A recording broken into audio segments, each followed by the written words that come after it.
Hey there, Tim Bauer here from LiveVideoGuitarLessons.com with the practice tip of the day. This one's for the beginning player, and this one's for the really beginning player. One you just bought a guitar and you're not sure what to do with it. This is one of the very first things you have to do to get going with it. All right, so we have to learn some chords, and I'm going to skip all the theory on this, but we're going to work on 4 chords. These are the most 4 common chords in guitar music. It's the G chord, D chord, C chord, and E minor chord. And they're not necessarily in that order. As a matter of fact, we'll probably do them in a different order. But you can go on a Google search and just type in popular songs that use G, C, D, and E minor, and hundreds of songs will pop up, and you'll recognize dozens of them. So, and what you want to do, you want to play along with those recordings, and count out where you're supposed to change. A lot of those songs will have 4 beats of one chord, and then 4 beats of another chord, and then 4 beats of another chord. And that's kind of the exercise we want to do today. We're going to use a metronome instead, because I don't want to get in any copyright violation trouble by playing somebody else's music online here. So we're going to use a metronome. You can do this with a metronome. I have mine set at about 77. Make sure you're set for either on 4. I don't know if you see that. Well, 4 down there means I'm in 4/4 time. Most music is in 4/4 time. Or you can set it on 0. So the 4 gives me a high tone on beat 1. That's 1, 1, 2, and so anyway. So what we're going to do, I have it set at 77 because that's kind of a fairly slow tempo.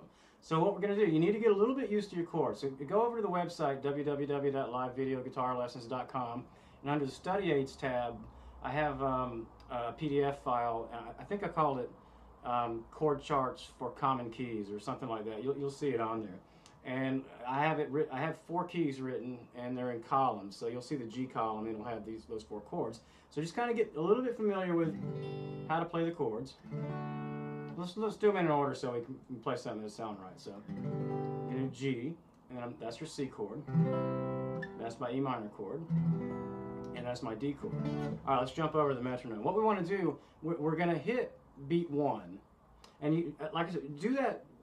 Go through those chords maybe a dozen times, or just enough times so that you're familiar with it. In the very beginning, it takes a little while to use the chords, but don't spend months doing it. Just a few minutes.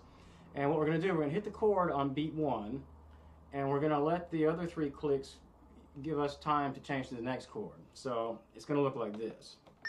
That was 2, 3, 4, 1, 2, 3. I have all this time.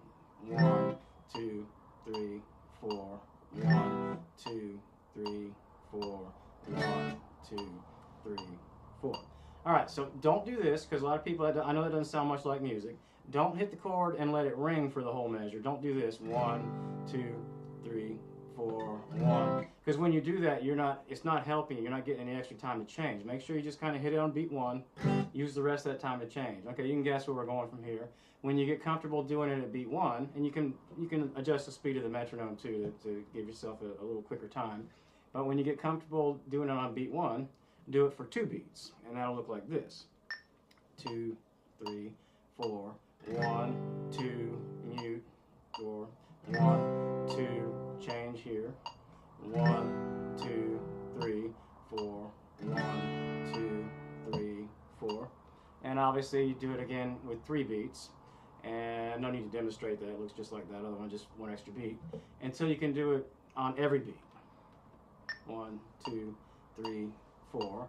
1, 2, 3, 4. That'll take a little while to get that built up to speed like that. So anyway, once you get it going, you can use those chords. Like I said, play. Dozens of your favorite songs will be written with those chords, and you just kind of get in there and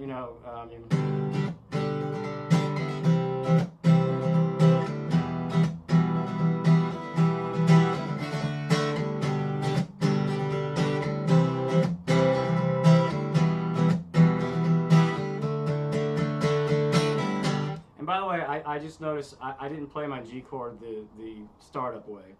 It's more common to play with 4 fingers, like that. And I'm so used to doing that, I didn't realize I was doing it till I was getting toward the end of that.